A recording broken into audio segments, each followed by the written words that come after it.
ध्रुव बार खड़े खड़े मौसी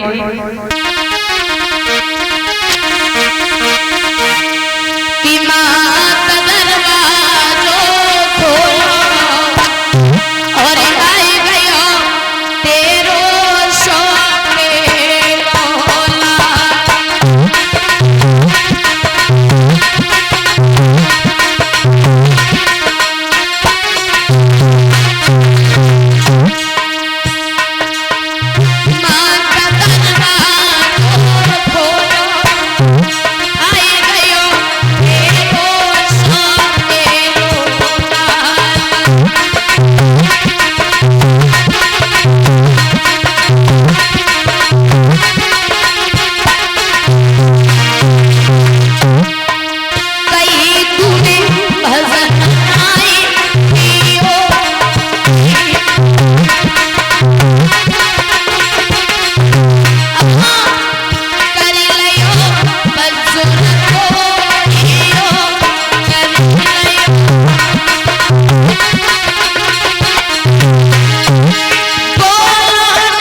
मौसी ने दरवाजा खोला, ध्रुव को गोदी में ले लिया और बोली मैं कितनी बड़ी अभागन जो मैंने अपने लाला को मारो।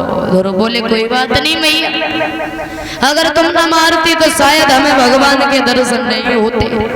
आज ध्रुव माँ के पास चल देते और जैसे ही माँ को आवाज लगाई तो माँ अपने बेटे को टटोलने लगी। क्यों? जिस दिन से ध्रुव घर से गए थे माँ रो रो करके अंधी हो चुकी थी।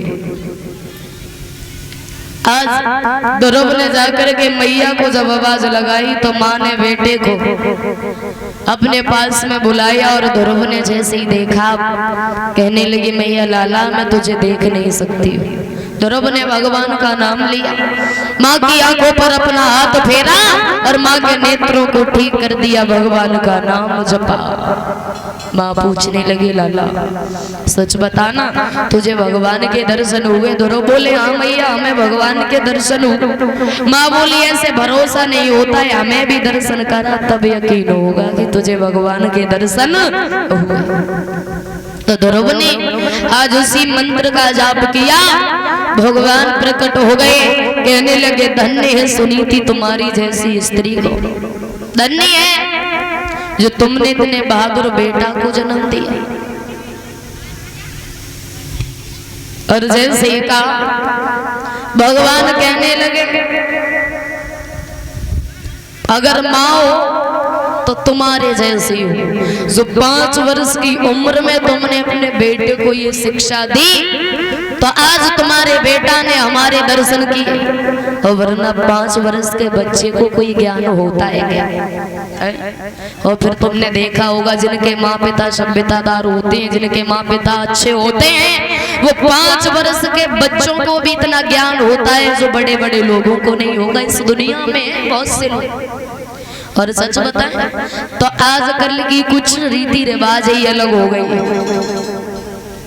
पहले की जो माताएं बहनें थी जब गर्भ धारण किया करती थी तो यज्ञ किया करती थी, गीता पढ़ा करती थी, सुंदर सुंदर प्रवचन सुना करती थी, और सुबह को 4 बजे उठ करके वो चाकी होती ना उसे चलाया करती थी। बताया जाता है जितना भोजन बनता था उतना आटा स्वयं पीसा करती थी। और आजकल की दशा देखिए तुमने, पीसन की तो छोड़ो, आजकल की माता बहनें सब पीसनों मुश्किल पड़ जाता, जो पीसना किया जाता है सूप से वो भी बहुत मुश्किल हो जाता है। ले जाओ 10-15 रुपए लगेंगे वही करवा लेना जाके, कितना बड़ा आलस। और एक बात और बता दें, और जब माताएं बहनें जब गर्भ धारण करती हैं तो गीता यज्ञ हवन तो गया 12। सबसे पहले उठी सुबह को, बस फोन हाथ में पकड़ लेती, पता नहीं क्या क्या देखती, ना कोई सभ्यता ना कुछ भी। और एक बात बता दे, जब पहले की माता बहनें थी जिस रूम में यानी जिस घर में वास किया करती थी, उस कमरे में सिर्फ भगवान के फोटो लगाया करती थी। अगर हम इन फोटो पर अपनी नजर डालेंगे, भगवान का नाम लेंगे, तो हमारा बेटा भी राम या कृष्ण के जैसा होगा, बेटा या बेटी कुछ भी सही।